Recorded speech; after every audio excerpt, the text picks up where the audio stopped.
Salut Fabio. Salut Tony, comment vas-tu? Ça va, j'ai chaud. On a des lampes partout autour de nous et la température est redevenue chaude sur Montpellier, donc on crame un peu.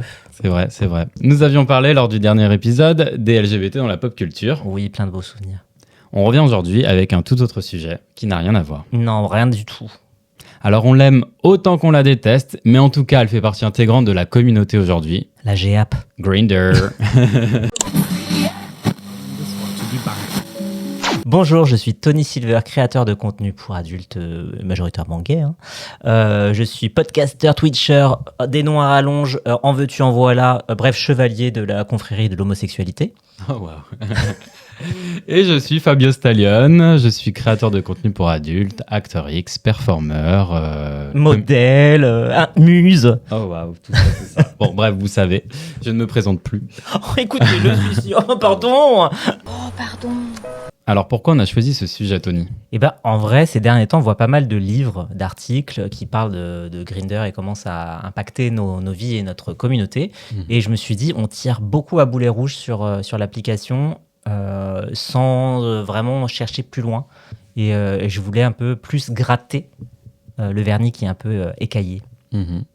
Et puis aussi décrypter un petit peu l'application, le fait que c'est une application qui est utilisée actuellement pour des rencontres, qu'elles soient sérieuses ou plutôt... pas sérieuses. Allô, la caserne des pompiers.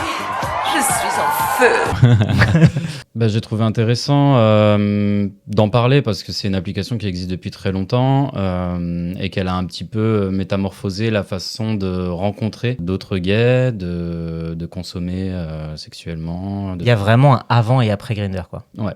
Du coup, on va vous parler un petit peu de l'application. On va retracer un peu son historique. L'application a été créée en 2009, donc il y a 16 ans maintenant. C'est une application qui a une interface simple, qui permet de trouver comme vous le savez, des partenaires par géolocalisation. Donc elle a un aspect très pratique, ce qui n'existait pas forcément avant. On avait plus des forums. Je me souviens, au début, tu avais très peu de fonctionnalités. Aujourd'hui, tu as des mots-clés. T'as des choses qui sont apparues. Avant, tu avais la possibilité de mettre qu'une seule photo. Maintenant, on peut mettre plusieurs photos. Les gens le font pas forcément, mais en tout cas, il y a la possibilité de le faire. Et oui, pourquoi c'est bien? Parce qu'une photo, on sait, c'est de la triche. Si vous pouvez joindre 2 photos, parce qu'une, on sait que c'est de la triche. Quand t'as plusieurs, au moins, tu peux un peu moins te faire surprendre par... Ouais, c'est parce que tu choisis bien ta photo. Exactement. Et puis, parfois, une personne va te mettre son visage et pas forcément son corps, ou inversement. Donc, tu as besoin de voir l'intégralité un petit peu. Enfin, moi, en tout cas, je vais accorder beaucoup d'importance au visage. Ouais, je comprends de ouf. À l'époque, on avait un concurrent qui était aussi important et moi, que je trouvais beaucoup plus user-friendly, plus simple à utiliser que Grindr, Hornet. Ouais. Hornet, qui a totalement disparu, qui existe toujours, mais qui est beaucoup moins utilisé actuellement en France. Dans certains pays, Grindr est banni, interdit, et du coup, le contournement, c'est d'utiliser, par exemple, Hornet, qui passe sous les radars. Et par exemple, en Turquie, quand j'y suis allé, les gens utilisaient plus Hornet que Grindr. Sur Grindr, tu vois, il y a des fonctionnalités qui sont hyper pratiques et qui sont cool, mais il y a aussi des fonctionnalités qui sont un peu à double tranchant, et notamment, moi, je pense à la géolocalisation. Ouais, non, mais tu mets le doigt dessus. Il y a un problème de sécurité parfois sur Grindr, du fait que tu puisses être géolocalisé. Ils ont un peu remédié à ça avec l'option de pouvoir cacher la distance par rapport aux autres utilisateurs. Tu peux apparaître à côté de chez eux sans pour autant mettre la distance. Normalement, il n'y a pas non plus la localisation exacte, à moins de s'amuser à essayer de trouver, se rapprocher. On peut pas savoir l'adresse de quelqu'un. Et ils ont mis en place aussi d'autres systèmes pour améliorer la sécurité. Par exemple, des photos certifiées. Récemment. Ouais, alors moi je l'ai pas encore, peut-être sur ma version, je l'ai pas. J'ai eu le pop-up comme quoi tu peux faire des photos certifiées. Moi, il y avait un autre truc qui m'avait fait peur à un moment sur Grindr, c'est la fuite de données. Ouais. Et notamment, il y avait un moment où ils ont instauré une fonctionnalité qui était d'indiquer ton statut sérologique, qui est à mes yeux une fausse bonne idée. Bon, ça relève de la sérophobie aussi. Ouais, c'était pour un peu contourner le problème du t'es clean. Ouais, et puis je pense qu'il y avait une idée on veut faire de la prévention. Ouais, dire que les gens ont fait leur dernier test il y a une semaine. C'est ça. Et je trouve que c'est maladroit. Et le problème, c'est que dans la fuite de données qu'il y a eu, il y avait aussi tout ça qui était en fuite. Donc ça, c'était un peu chaud, je trouve, que en vrai, c'est pas une information qui est nécessaire pour Grindr. C'était une fausse bonne idée. C'était louable de leur part de mettre la prévention au cœur des rencontres, mais c'est vrai que c'est pas forcément utilisé par les gens au quotidien, parce qu'il y a un petit peu ce truc de pointer du doigt. Bah, tiens, lui, il l'a pas mis, ça veut dire qu'il se protège pas, ou non. Parfois, tu peux simplement pas remplir toutes les cases. Et pour tout ce qui est IST et tout, je vous rappelle que j'ai fait un magnifique post sur Instagram qui parle des IST. N'hésitez pas à le voir. C'était au moment de mon instant pub. Instant pub. Donc, qu'est-ce qu'on peut dire maintenant de l'application ? Les impacts peut-être que ça a eu sur la société, les changements qui se sont opérés au sein de la communauté à travers cette application qui a accéléré un peu la consommation, on va dire, et les rencontres. Ça a peut-être joué aussi un mauvais tour pour tout ce qui était les lieux de rencontre, les bars de cruising, les balles, pour ceux qui y allaient dans les balles. Plus fort! Pourra-t-elle respirer, maman? Aujourd'hui, on n'avait plus besoin de se déplacer dans ces endroits-là pour rencontrer, parce qu'on avait tout sur le téléphone. Et c'est un peu dommage. Ouais, ça me fait penser à souvent ce qu'on entend quand on sort en bar et qu'on entend beaucoup. De toute façon, les bars et les boîtes, ça marche plus parce que maintenant, avec Grindr, les gens n'ont plus besoin de sortir pour rencontrer du monde. Et du coup, les soirées ont un peu perdu du rythme. Mais il y a toute une partie des gens qui s'en sont rendus compte que peut-être on avait eu tendance à trop virtualiser les rencontres, à se déconnecter et à perdre un petit peu d'humanité, de la beauté de la rencontre. Et il y a un petit peu des nostalgiques de ça qui font revivre les soirées et qui se rendent compte finalement que c'est bien aussi d'aller boire un verre, d'apprendre à connaître la personne. En prenant le temps de connaître une personne en profondeur, c'est quand même plus sympa que juste par écrit de survoler un peu la personne. En 3 photos, tu vois. On va l'utiliser à la fois pour des rencontres sérieuses, pour trouver l'amour. Et on va l'utiliser pour des rencontres rapides et pour un plan cul. Tu veux mon zizi? Oui, oui, oui, oui! Il y a ce truc de est-ce qu'on veut vraiment trouver l'amour avec Grindr? Est-ce que c'est la bonne application pour trouver l'amour? Ouais, on entend souvent que des gars se moquent un petit peu, genre mais trouver l'amour sur Grindr, mais c'est une blague, genre on n'est pas là pour ça, tu sais. La plupart du temps, les gens sont pas là pour chercher du sérieux sur Grindr. Et c'est un peu connu. Et pourtant, il y a plein de couples qui se sont formés grâce à ça. Oui, et je pense que de base, l'application était faite aussi pour des rencontres. Et rien n'empêche de le faire, mais je pense que l'usage, les gens qui utilisent, c'est toujours les utilisateurs qui font la plateforme, ont un peu détourné le truc pour que ça soit principalement la consommation sexuelle. Donc après, on peut pas blâmer l'application pour ça, parce qu'elle est le reflet de ce que les gens en font. On dit ça, mais c'est vrai que Grindr, quand tu habites en ville, tu auras une application très sexuelle. Quand tu n'habites pas forcément en ville, tu n'es pas outé ou des choses comme ça. Ça peut être très pratique pour rencontrer des gens, pour être en contact avec d'autres personnes LGBT. Ouais, même beaucoup ont fait leurs premières expériences et ont appris ce qu'ils aimaient moins grâce à ça. En fait, en faisant des plans, à travers ça, ils ont aussi découvert ce qu'ils appréciaient. Ouais, moi j'ai découvert la fissure anale. C'est pas vrai. Ça, c'était avec Marcelo Cayasso. On va parler un petit peu des dérives d'un point de vue un petit peu discrimination qui peuvent être exacerbées sur les réseaux. C'est que ce réseau, malgré tout, est un peu comme tous les réseaux sociaux. Et vous êtes drôle, je vais devenir accro? On aboutit à de la déshumanisation. Il y a un truc très consommation catalogue. On est là, on est au marché. Je pense que les gens, sous couvert d'anonymat ou par écran interposé, se permettent beaucoup plus de choses et vont pas mettre les formes et vont dire à brûle pour point, de parler un petit peu brutalement, genre pas intéressé, c'est assez brut, sans mettre la forme. Le fait que tout soit rapide, je pense que la discussion, elle l'est aussi. C'est genre très rapide, genre... non, je cherche cul, pas mon style, nanana. Tu cherches des trucs abrégés et tout. On n'est pas là pour une conversation profonde, quoi. Ouais, c'est clair. Rien que le choix du pseudo. Je sais pas toi, mais moi, par contre, j'ai le souvenir de quand je me suis mis sur Grindr, de me poser la question, mais qu'est-ce que je vais mettre en fait ? Qu'est-ce que tu veux mettre en avant ? Qu'est-ce que tu veux dire de toi ? Donc, j'ai mis en avant mes atouts. Donc, je crois que j'avais mis... Parce que j'ai une super grosse bite. Après, il y a la question de l'âge, la description qui est hyper importante. Nous, je sais que on annonce un petit peu la couleur aujourd'hui, oui. En disant un petit peu voilà ce qu'on cherche, que si possible, on aime bien trouver des personnes avec qui filmer parce que ça permet d'allier l'utile et l'agréable. Je mets même mes réseaux en dessous parce que j'en ai un peu marre qu'on me demande des photos en plus, ou ça permet aussi de prouver aux gens que t'es la vraie personne. Exactement, ouais. Je mets aussi des catégories de ce que j'aime. On peut mettre maintenant les genres de pratiques. Moi, c'est vrai que c'est pas du tout un outil que j'utilise, donc sur les mots-clés, c'est pas un truc que je regarde vraiment.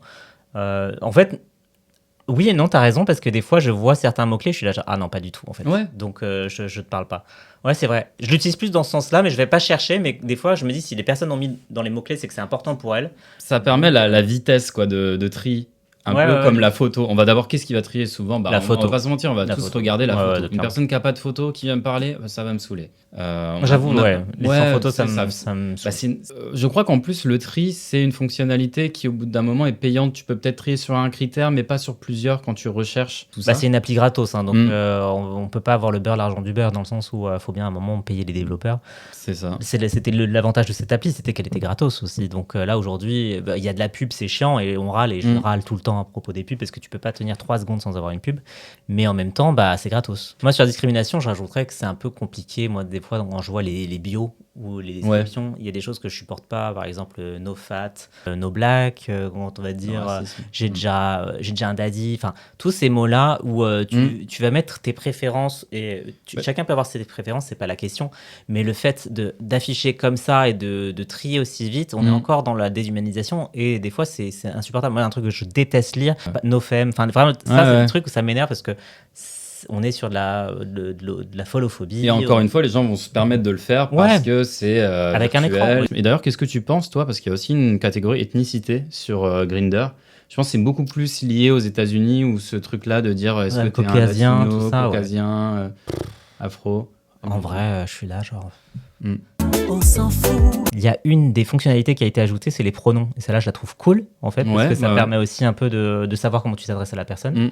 Mais ça, l'ethnicité, on s'en fout un peu, je trouve. C'est la fonctionnalité catalogue, on y revient. C'est la fonctionnalité catalogue qui est un peu aussi liée à la fétichisation, tu vois. Ça peut être ça. C'est des sujets qui sont pas dus à l'application en elle-même, en fait. Mais comme tu disais, c'est aussi l'utilisateur. Il y avait certainement une demande pour que les développeurs, l'appli mettent ça en place, et que certainement ils ont réfléchi, ils ont repris aussi les feedbacks des utilisateurs à se dire qu'est-ce qu'on va mettre pour aider un petit peu les gens à rencontrer le genre de profil qu'ils aiment. Il y a aussi ce truc-là de tellement faire catalogue que on va avoir, ça va créer aussi peut-être des complexes, ça va créer cette image du corps parfait et qui peut avoir un impact assez négatif sur la communauté, où on est tout le temps dans la comparaison. Le porno et les réseaux sociaux vont créer un peu ce culte du corps, ce culte de la grosse tub et des choses comme ça qui encore plus déshumanisent les relations, et on perd cette relation humaine. Je voulais parler un peu d'un sujet, le ghosting. Ouais, le ghosting, qui est le fait de ne pas répondre à quelqu'un quand il t'envoie un message, ou d'arrêter de lui répondre intentionnellement. Sur Grindr, tu as à la fois l'aspect où tu vas contacter des gens parce qu'ils t'intéressent, mais par contre, tu reçois aussi des demandes de personnes qui vont pas forcément correspondre à tes critères de recherche. Est-ce que tu leur réponds gentiment et tu leur dis désolé, t'es pas mon style, mais ce qui peut créer aussi de la frustration en face, ou est-ce que tu laisses en vue, tu ne réponds tout simplement pas à la personne? Ouais, ce sera un peu compliqué, parce que des fois, moi j'ai préparé, je vais pas mentir, j'ai un petit message enregistré où je dis je suis désolé, tu me plais pas.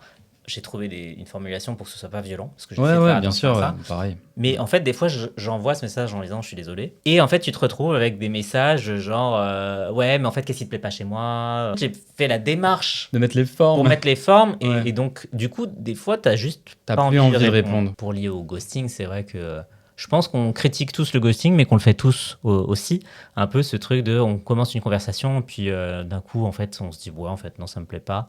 Et que par flemme, ce qui est pas forcément très cool, mais par flemme, vu que c'est avec l'écran, encore une fois, on se dit bon, c'est pas grave, la personne continuera sa route, on arrête de répondre. Et on va en parler peut-être après, mais il y a aussi ce truc parfois où on va s'exciter. Alors, quand je dis des on depuis tout à l'heure, c'est un on général, c'est pas on, Tony et moi, on, je pense que je prends un petit peu un global. Les utilisateurs vont s'exciter parfois à l'écrit, vont beaucoup fantasmer, et puis en fait, soit vont se branler, soit juste vont passer à autre chose parce qu'ils ont des tâches dans leur vie quotidienne, et vont arrêter d'écrire. Donc, le ghosting peut se faire aussi comme ça, mais ça veut pas dire pour autant que peut-être une semaine après, la personne ne sera pas disponible pour vous rencontrer. Et, ou aussi que peut-être la personne ne sait pas comment mettre fin à la conversation.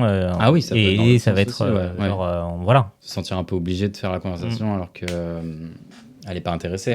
Maintenant, j'aimerais qu'on aborde aussi un autre point de l'usage de Grindr, c'est l'hyperconnectivité et le côté chronophage de l'application. Des fois, tu peux passer, et c'est un tu général aussi, tu vas passer une soirée comme ça à slider, à scroller, à regarder des profils fermés, et en fait, tu te rends compte que 2 heures s'est passé. C'est ça. que tu as toujours ta trique et tes couilles pleines. Qu'est-ce que l'on appelle le syndrome des couilles bleues? Parce que t'avais... Oh non, mais t'y allais parce que tu voulais baiser, mais en fait, tu cherches un peu un truc, un meilleur profil, nanana, et en fait, tu passes des heures dessus et ça tu perds du temps de vie.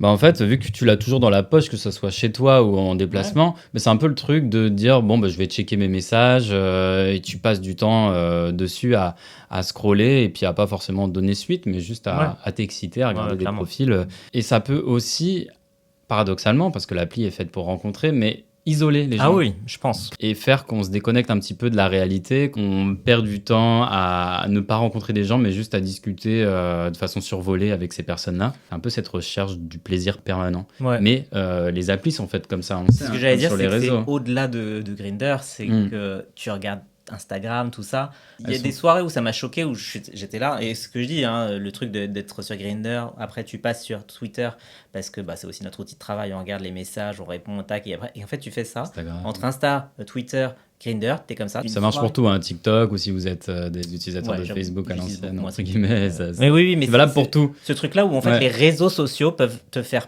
perdre du temps de vie. Parce qu'ils sont conçus comme ça pour le côté notification, tu veux voir, la sécrétion de dopamine, la recherche de plaisir rapide et court. C'est ça. Le côté short, les shorts, les réels, toujours plus court, toujours plus rapide. Où en fait, t'es là, c'est comme ça qu'on consomme. Il faut faire attention à ça en fait. Ouais. Ça peut isoler et on va se déconnecter de la réalité où tu serais sorti ce soir-là dans un bar. T'aurais fait vivre ta communauté déjà, parce que t'aurais payé les bars, t'aurais rencontré du monde. Ouais. On n'hésite pas à soutenir les artistes et les bars locaux. Mais non, tu vois, ce que je veux dire, c'est que tu aurais rencontré du monde. T'aurais certainement rencontré peut-être un mec à cette soirée qui t'aura plu et t'auras niqué. Alors que cette soirée-là, t'auras passé 2 heures à te branler sur Grindr, comme ça, nanana, pour au final peut-être même te branler, éjaculer et avoir commencé une discussion avec un mec et au fait complètement déchauffé en disant... Bon bah ciao, bonne nuit. C'est un peu dommage. Et on en vient à des comportements un petit peu addictifs. À tomber parfois dans l'addiction sans s'en rendre compte. On va avoir besoin de cette petite dose. Ça va être le matin au réveil, ça va être le soir, ça va être dans la journée même. Il y a des gens, parfois pendant une réunion, parce qu'on s'ennuie, on n'a rien à faire, hop, on sort son téléphone, on regarde, tiens. Ça va s'immiscer un petit peu dans notre quotidien. C'est insidieux. Il y a des choses comme ça où ça peut être des petits signaux d'alerte dans votre cerveau. C'est par exemple si à un moment, vous vous rendez compte, vous êtes sur votre téléphone, à regarder Grindr, alors qu'en fait, vous n'êtes pas chaud, vous ne pouvez pas rencontrer un mec à ce moment-là, parce que vous êtes, comme tu dis, en réunion ou quoi que ce soit, et tu te dis, pourquoi je suis sur Grindr ? En fait, c'est tellement un réflexe, c'est tellement une addiction que tu fais le truc, le geste par réflexe, et plus parce que tu as envie, tu n'es plus dans une démarche active, tu es vraiment dans un truc vraiment... juste une routine habituelle. Et ça peut en décevoir certains, parce qu'il y en a, justement, maintenant, il y a l'option Plan Now, pour dire que tu cherches vraiment maintenant. Et ça peut en décevoir certains parce que y en a qui cherchent maintenant et toi tu dis bah non, je suis juste connecté pour faire un peu mon marché pour plus tard, je mets dans mon panier pour quand je suis disponible pour aller faire mes courses quoi. C'est pour un prix, préservatif XL. Tu en as parlé un peu en off, mais il y a ce côté-là de un peu de gamification. Je trouve le côté tiens, j'ai reçu des tapes et tout. J'ai un match. Je plais, je mets dans mes favoris ceux qui me plaisent. Même le bruit. Quand t'entends le téléphone d'un de tes potes qui l'a, tu fais alerte à la cochonne. Donc moi j'invite juste tout le monde à regarder sur son téléphone, regarder le temps d'écran par application en plus. Tu vois, tu peux vraiment voir ça par application globale et je l'ai fait il y a pas très longtemps et j'étais à des heures monstrueuses et je me suis dit déjà c'est notre taf donc on passe beaucoup de temps sur le téléphone, déjà monter les films que ce soit sur l'ordinateur ou sur le téléphone, tu fais la communication mais en fait tu passes tellement de temps et quand j'ai vu ça je me suis dit on va décrocher un peu. Sachez que vous avez aussi la limite d'app, vous pouvez ajouter un temps d'utilisation par application et si vous vous rendez compte que, là, j'ai passé quand même, 3 heures sur Grindr par jour, 3-4 heures. Mettez une limite. Si vraiment vous êtes incapable par vous-même, vous mettez 1 heure par jour, c'est déjà bien, je pense. L'idée, c'est pas, on vous dit pas c'est bien ou c'est pas bien, c'est juste d'en avoir conscience et d'adapter en fonction de est-ce que ça vous correspond, est-ce que c'est ça que vous voulez, passer autant de temps sur les apps ou pas. Si c'est important pour vous, il n'y a pas de problème. C'est juste au moins s'en rendre compte pour adapter sa consommation. Maintenant, on va peut-être parler conseils. Oui. Quels sont... Alors là, on prend le Père Castor, raconte-nous une histoire. On va donner des recommandations d'usage. Ouais, exactement. La sécurité avant tout. Rencontrer dans un lieu public. Ouais, je trouve que c'est pas mal. C'est pas toujours faisable parce que des fois, t'as juste envie de baiser, donc c'est plan chez toi, plan chez moi. Mais c'est toujours bien si vous avez possibilité de vous rencontrer dans un lieu public où il y a du monde pour pas vous retrouver dans un guet-apens. Ça peut être un truc, une solution. C'est pas forcément la seule, mais ça peut être une solution. Et si vous ne pouvez pas, si vous allez directement chez la personne, pensez peut-être à envoyer la localisation à un ami, à quelqu'un de confiance. C'est un peu notre truc parce que nous, on est en couple. Mais parfois, un ami à qui on peut aussi, je trouve ça pas déconnant. Ouais. Un autre truc qui est arrivé il y a pas longtemps, je l'avais pas vu, c'est toi qui m'en avais parlé, c'est que maintenant, on pouvait faire des chats vidéo sur Grindr. Ouais, je crois que l'option, elle est un petit peu cachée. C'est quand vous allez envoyer une photo directement, en joindre une photo. Vous avez aussi passé un appel vidéo, appeler la personne.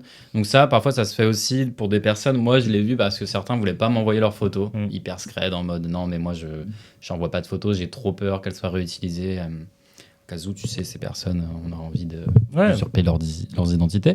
Du coup, elles utilisent le chat vidéo. Et ça peut être aussi utilisé, en effet, pour s'assurer que la personne que tu as en face, c'est la bonne personne. Et la troisième façon que je vois aussi, c'est parfois de passer sur Snap. Une appli tiers, Ouais, voilà, pour s'assurer ou demander l'Insta, le X, mais ça, tout le monde ne veut pas le donner parce que parfois on est sur une rencontre rapide, on veut pas forcément que les gens aient accès à toutes nos photos. Mais c'est pour ça que nous on est public, donc c'est pas le problème. Le chat, c'est pas déconnant. Enfin, le chat vidéo, ça peut permettre. Le chat vidéo, dessus, genre 5 minutes, 30 secondes, voir que t'es bien la personne et hop. Ou voilà, un snap rouge-violet, comme on dit, pour avoir une assurance qu'on est sur la bonne personne à qui on s'adresse. On va parler d'un autre truc qui est un petit conseil. Restez respectueux. Ah oui, s'il vous plaît, arrêtez de vous croire. Por favor. Dans une arène où on envoie des punchlines, on insulte les gens gratuitement. J'ai des potes qui ont reçu des messages genre infâmes sur leur poids, leur visage, t'es moche, des choses comme ça. Genre, mais respectez-vous. Un peu de respect, on n'est pas des animaux, quoi. Que la personne te plaise pas, il n'y a pas de problème, t'es pas mon genre. Bonne recherche. Moi, je vais rajouter, je vais mettre une capture d'écran que j'avais reçue. J'étais à Paris et je vois sur Grindr un mec. Franchement, je trouve qu'il a des yeux magnifiques. Et j'étais, pour le coup, de passage, on allait à un spectacle et tout, et après on repartait, on quittait Paris. Et je me suis dit, bon, franchement, un petit message pour partager la bonne humeur, je lui dis, écoute, j'attends rien de toi, c'est juste gratos comme ça. Je trouve que tu as un super regard et je te souhaite une belle journée.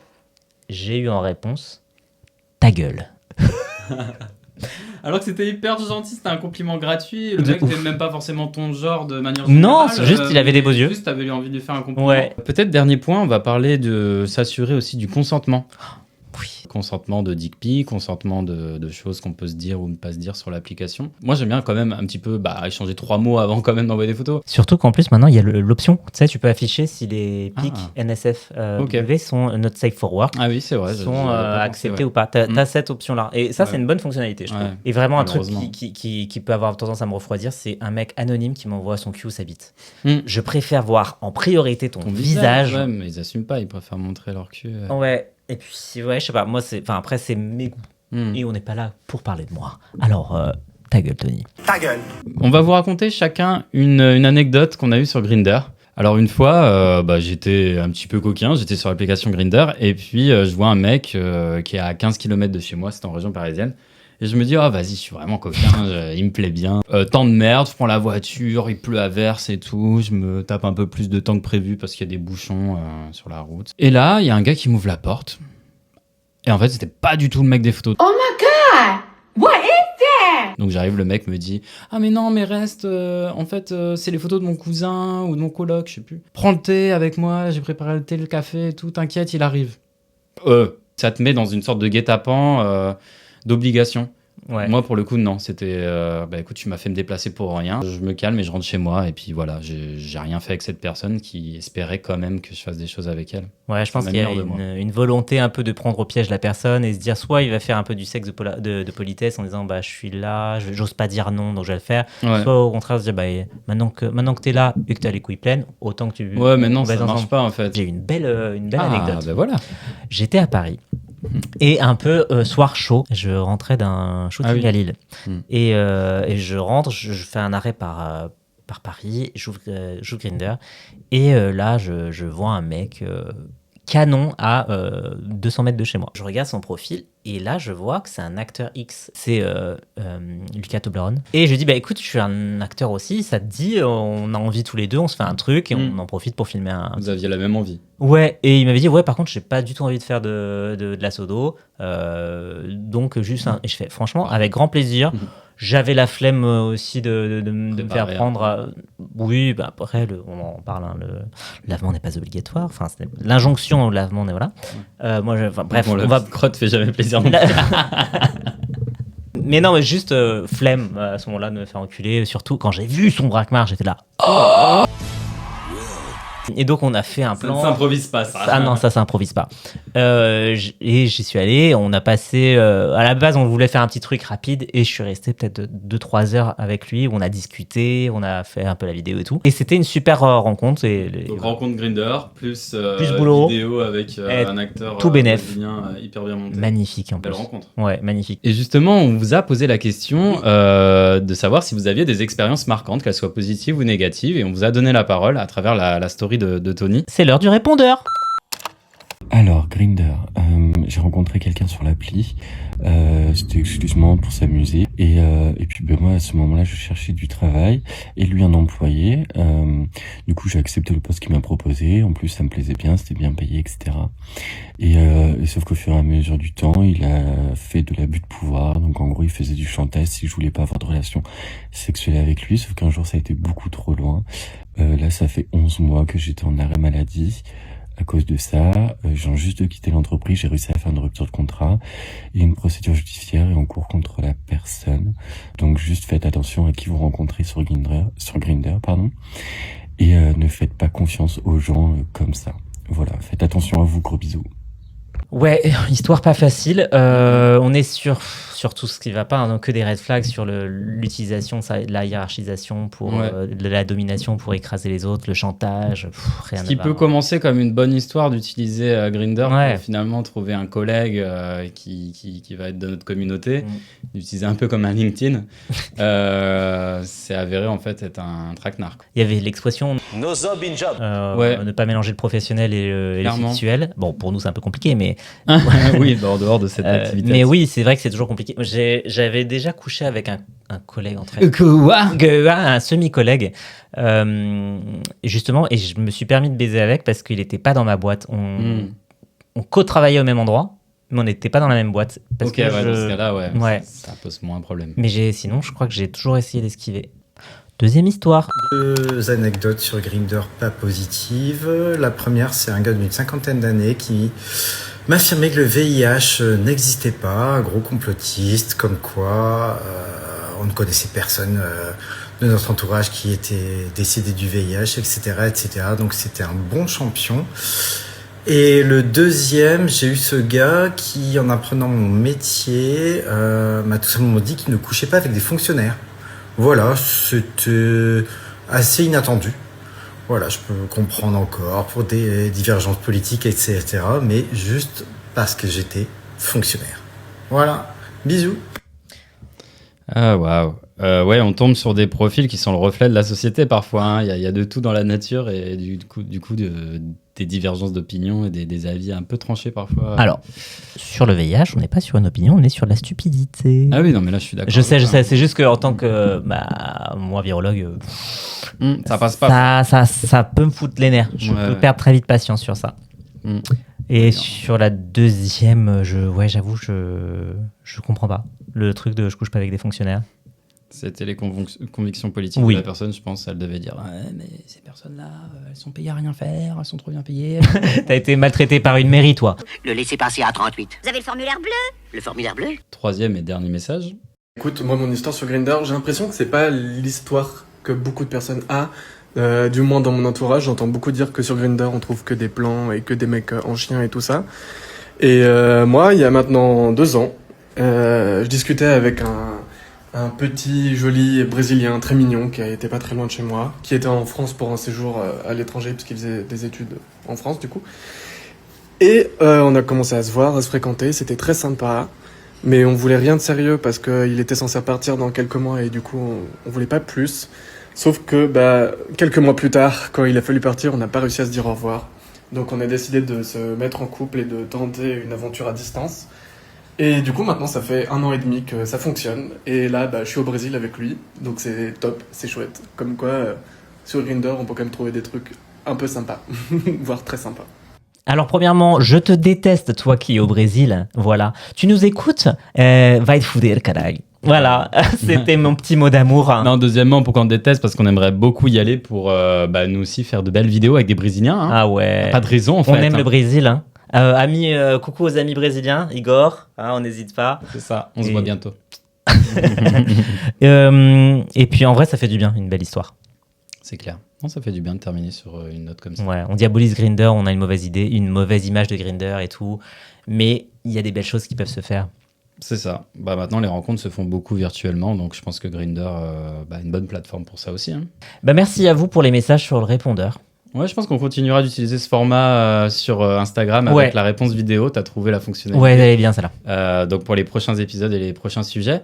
Et dites-nous, à votre tour, si vous avez des exemples de bonnes expériences, des mauvaises expériences que vous avez vécues en utilisant l'application, la G-App. On serait ravis de les lire en commentaire. Et si vous avez des questions aussi par rapport au sujet du jour, pareil, on y répondra au prochain épisode. On ne sait pas encore quand, on ne sait pas sur quel sujet, mais on sera là. Des surprises. Mais on sera là. N'hésitez pas à vous abonner à la chaîne, à partager la chaîne, à liker la chaîne. Suivez-nous sur tous les réseaux, s'il vous plaît. Ça donne de la force, de la visibilité et ça permet de faire de belles choses. C'est ça, Instagram, TikTok, X. Nos plateformes pour adultes, bien sûr, c'est comme ça que vous nous soutenez et on vous en remercie. Merci. Et on vous dit à très bientôt pour un prochain épisode de Tony et Fabio. Bisous. Bisous. Ciao.